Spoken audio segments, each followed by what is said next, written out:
Good evening.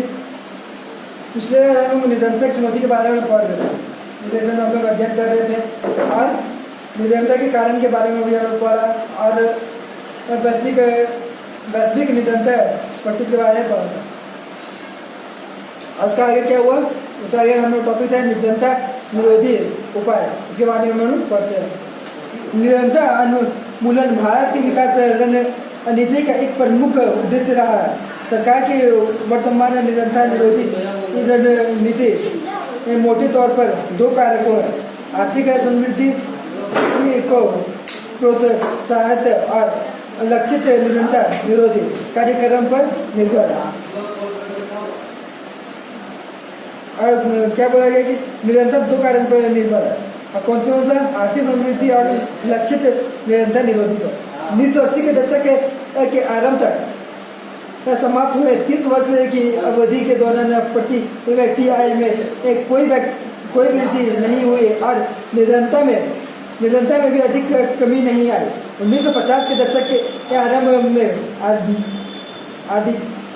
अधिकारित निरंतर अनुमान 45% का था और 1980 के दशक के आरंभ में भी वही बना रहा। हम लोग क्या देखेंगे, 1980 के दशक के आरंभ में के समाप्त हुए 30 वर्ष की अवधि के दौरान प्रति व्यक्ति आय में कोई वृद्धि नहीं हुई, प्रति व्यक्ति आय में कोई वृद्धि नहीं हुआ था और निरंतर में भी अधिक कमी नहीं आई और निरंतर में भी वहाँ पे कमी नहीं आई।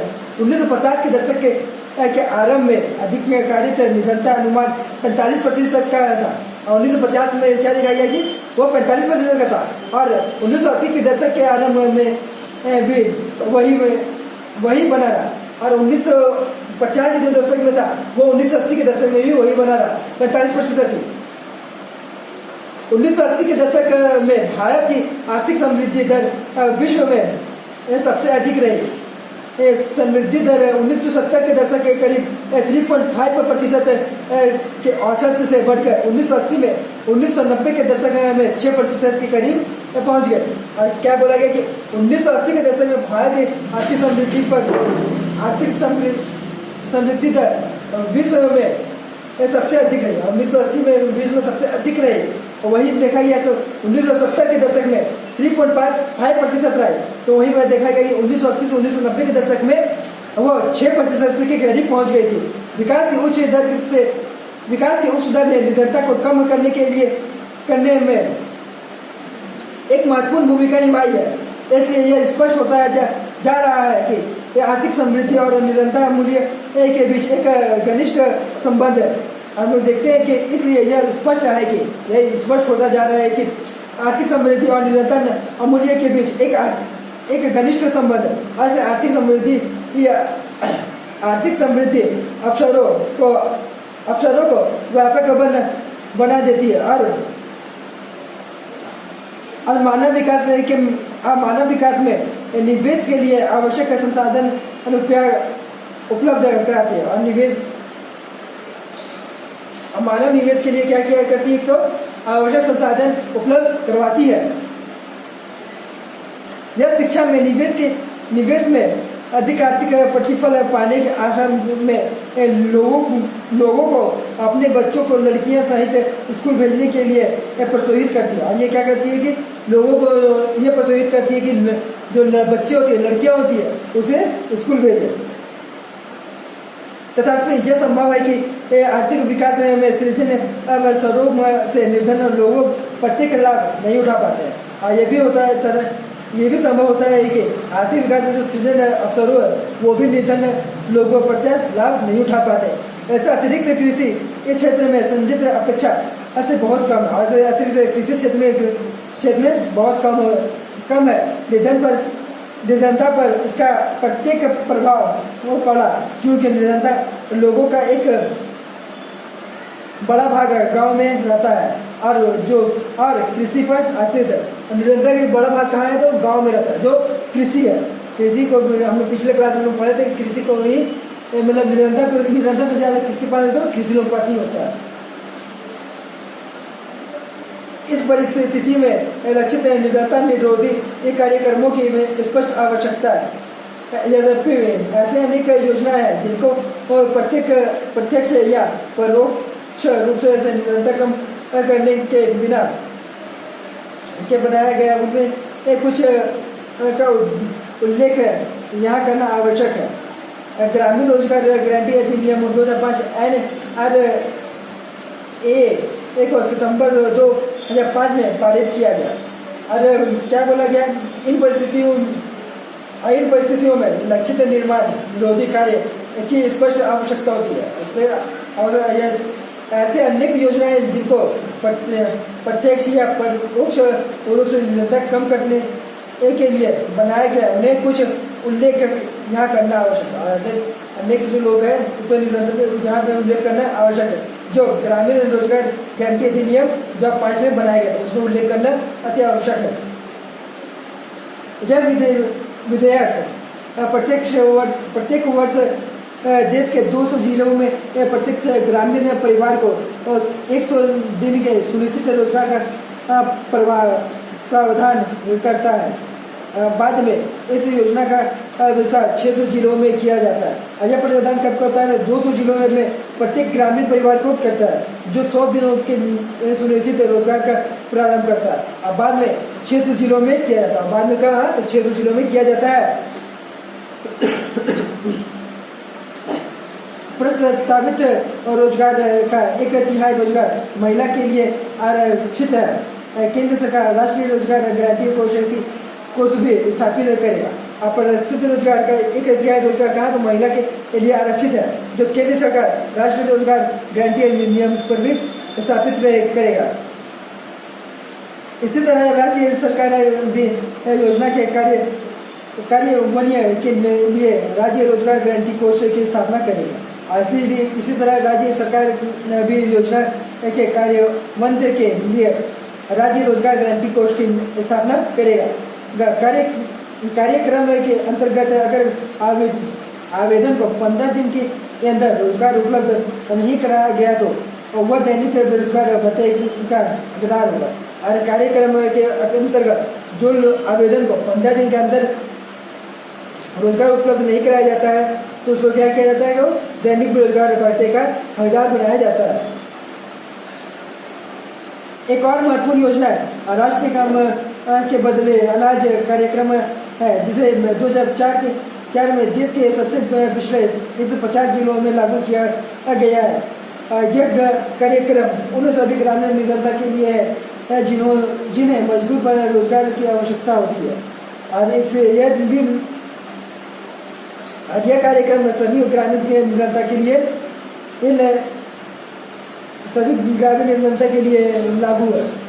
क्या बोला गया कि यह कार्यक्रम सभी ग्रामीण निर्धनता के लिए लागू है जिन्हें मजदूर पर रोजगार की आवश्यकता होती है और जो अकुशल शारीरिक काम करने में इच्छुक होते हैं और जो शरीर से बेकाम होते हैं, मतलब शरीर से विकलांग होते हैं, वो फिर भी काम करने के इच्छुक होते हैं, उसको किया जाता है। इसका कार्य न्यूनतम 70% केंद्रीय वित्त शोभित कार्यक्रम के रूप में किया गया है और राज्यों के खाद्यान्न निःशुल्क उत्पादन कराया जा रहा है। एक बार NIGA लागू हो जाए तो काम के बदले अनाज ALWP का राष्ट्रीय कार्यक्रम भी इस कार्य को अंतर्गत कर देगा। और ये बोला गया कि एक बार जब काम का इसका कार्य एक बार जब काम कर जो राज्य को खाद्यान्न निःशुल्क उपलब्ध कराया जाता है, एक बार जब काम लागू कर दिया जाए तब उसके बदले अनाज जो मिलता है उसको हटाया फिर कार्यक्रम की इस कार्य के अंतर्गत आ जाएगा और फिर इसका अंतर्गत आ जाएगा। प्रधानमंत्री रोजगार योजना प्रधानमंत्री रोजगार योजना है, एक अन्य योजना है। इसे 1973 में आरंभ किया गया। जो एक प्रधानमंत्री रोजगार योजना है वो 1973 में आरंभ किया गया। इस कार्यक्रम का उद्देश्य ग्रामीण क्षेत्र और छोटे शहरों में शिक्षित बेरोजगार युवकों के लिए स्वरोजगार के अवसर सृजित करना है। और क्या बोला गया कि इस कार्य के उद्देश्य ग्रामीण क्षेत्र और छोटे शहरों क्षेत्रों में शिक्षित बेरोजगार युवकों के लिए स्वरोजगार के अवसरों पर सृजन करना। उन्हें लघु व्यवसाय और उद्योग स्थापित करने के उनकी सहायता दी जाती है। उन्हें लघु उद्योग जो होती है उसकी सहायता दी जाती है। ग्रामीण रोजगार सृजित कार्यक्रम का आरंभ 1995 में किया गया और ग्रामीण रोजगार सृजन का आरंभ कब किया गया? तो 1995 में किया गया। इसका उद्देश्य ग्रामीण क्षेत्र और छोटे शहरों में स्वरोजगार के अवसर सृजन करना है। 10वीं पंचवर्षीय योजना में इस कार्यक्रम के अंतर्गत 25 लाख नए रोजगार के अवसर सृजित करने का लक्ष्य रखा गया है। और क्या बोला गया कि 10वीं पंचवर्षीय योजना में इसका कार्यक्रम 25 लाख नए रोजगार के अंतर्गत सृजित किया गया और करने का लक्ष्य किया गया। स्वर्ण संजय ग्राम स्वरोजगार योजना का आरंभ 1999 में किया गया और स्वर्ण जयंती ग्राम स्वरोजगार की योजना का निर्माण कब किया गया? तो वो 1999 में आरंभ किया गया था। इस कार्यक्रम का उद्देश्य सहायता परब निरंतर परिवार को स्व सहायता समूह में संगठित कर बैंक ऋण और सरकारी सहायतियों के संयोजित द्वारा निधन किया गया। आज का क्या कार्य था कि जो निर्धन जो था उसे बैंक के द्वारा ऋण मिलता था। उसे जो बैंक के द्वारा ऋण मतलब जो सस्ता ऋण होता उसका वो ऋण मिलता था सरकारी सहमति के संयोजन द्वारा। और फिर प्रधानमंत्री ग्रामीण योजना 2000 में आरंभ के अंतर्गत प्राथमिक शिक्षा, ग्रामीण आश्रम, ग्रामीण पेयजल और ग्रामीण विद्युतीकरण जैसे मूल्य सुविधा के लिए राज्यों को अतिरिक्त केंद्रीय सहायता प्रदान की जाती है। आज प्रधानमंत्री ग्रामीण योजना कब आरंभ किया गया? तो 2000 में आरंभ किया। इसमें स्वस्थ प्राथमिक शिक्षा, ग्रामीण आश्रम, ग्रामीण पेयजल और ग्रामीण विद्युतीकरण जैसे मूल सुविधा के लिए राज्यों को अतिरिक्त केंद्रीय सहायता प्रदान किया जाता है। अतिरिक्त सहायता प्रदान किया जा रहा है। और एक महत्वपूर्ण योजना अंत्योदय अन्य योजना है जिसके बारे में आप अगले अध्याय में पढ़ेंगे। और एक महत्वपूर्ण योजना है जो अंत्योदय अन्य योजना है जिसके बारे में हम लोग अगले अध्याय में पढ़ेंगे। इन कार्यक्रमों के मिले जुले परिणाम हुए हैं। उनके काम प्रभाव होने का एक मुख्य कारण उचित कार्यक्रम और सही लक्ष्य निश्चित करने की कमी है। इससे अतिरिक्त कुछ योजनाएं परस्पर व्यापी भी है। अच्छे नियम के बावजूद इन योजनाओं के लाभ उन्हें पात्र निरंता को पूरी तरह नहीं मिल पाए।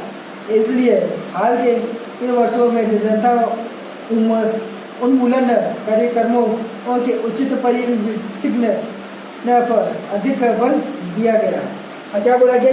इन कार्यक्रमों के मिले जुले परिणाम हुए। इन पर जो है जो मिले जुले परिणाम हुए, इनके काम प्रारंभ होने का एक मुख्य कारण उचित कार्य और सही लक्ष्य निश्चित करना। इसके लिए काम क्या है? इसके प्रारंभ में कार्यक्रम और सही लक्ष्य निश्चित करना, ये इसकी कमी है। और इसके अतिरिक्त कुछ जो योजनाएं प्रारंभ व्यापी है जो है इसके जो अतिरिक्त व्यापी है वो अच्छी नियत से बावजूद इन योजना के लाभ और उनके पात्र निरंता को पूरी तरह से मिला पाए। और इसके जो अच्छी नियत है वो निरंता को पूरी तरह से नहीं मिला पाए हैं। इसलिए हाल के वर्षों में निरंता उन्मूलन कार्यक्रमों के उचित परिवर्षीय पर अधिक बल दिया गया और इसलिए ये उस पर अधिक बल दिया गया। अब हम लोग नेक्स्ट टॉपिक है भावी चुनौतियां। तो भावी चुनौतियों के बारे में हम लोग पढ़ते हैं। अब भारत में निरंतर में निश्चित रूप से गिरावट आई है। लेकिन प्रगति के बावजूद निरंतर अवमूल्यन भारत की एक सबसे भव्य एक कार्य चुनौती है। ग्रामीण और शहरी क्षेत्र और विभिन्न राज्यों में निरंतर में व्यापक असमानता है। कुछ सामाजिक और आर्थिक समूह निरंतर के प्रति अधिक असुरक्षित है। हम लोग देखें क्या बोला गया कि भारत में निरंतर की भारत में निरंतर में निश्चित रूप से गिरावट है। भारत में निरंतर को निश्चित रूप से गिरावट भी आएगा, लेकिन मजदूर का जो निरंतर वो भारत की सबसे बड़ी बाध्य कार्य चुनौती है। जो मजदूर की जो निरंतर वो भारत की सबसे कार्य चुनौती है। ग्रामीण और शहरी क्षेत्र में जो विभिन्न राज्यों निरंतर के व्यापक समानता है। और ग्रामीण जो और शहरी क्षेत्र में जो ये निरंतर है, राज्यों में निरंतर है, वो बहुत असमान है, मतलब बहुत प्रकार से अलग अलग है। कुछ सामाजिक और आर्थिक समूह निरंतर के प्रति अधिक असुरक्षित है, कुछ सामाजिक और आर्थिक समूह निरंतर के लिए अधिक असुरक्षित भी है। आशा की जा रही है कि निरंतर मूल्य में अगले 10 से 15 वर्षों में अधिक प्रगति होगा। यह आशा किया जा रहा है कि अगले से 10 से 15 वर्षों में यह अधिक प्रगति भी करेगा, ये मतलब ज़्यादा से ज़्यादा डेवलप भी करेगा। यह मुख्यतः उच्च आर्थिक समृद्धि, सार्वजनिक निःशुल्क प्राथमिक शिक्षा पर जो जनसंख्या विकास की गिरावट, महिला और समाज के आर्थिक रूप से कमजोर वर्गों के बढ़ते शक्तिकरण उनके कारण संभव हो सकेगा।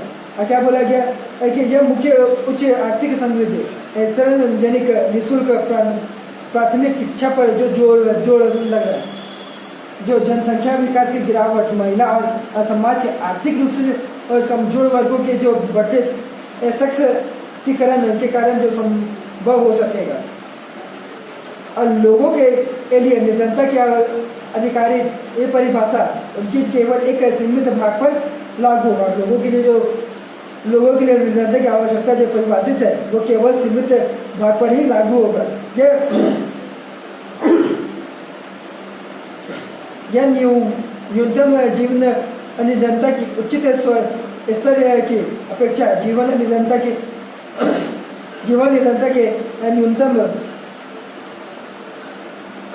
न्यूनतम के विषय में आगे क्या बोला गया कि यह न्यूनतम जीवन के निरंतर उचित स्तर की अपेक्षा जीवन निरंतर के अमूल्य स्तर से विषय में है। अनेक बुद्धिजीवियों ने इसका समर्थन नहीं किया है कि निरंतर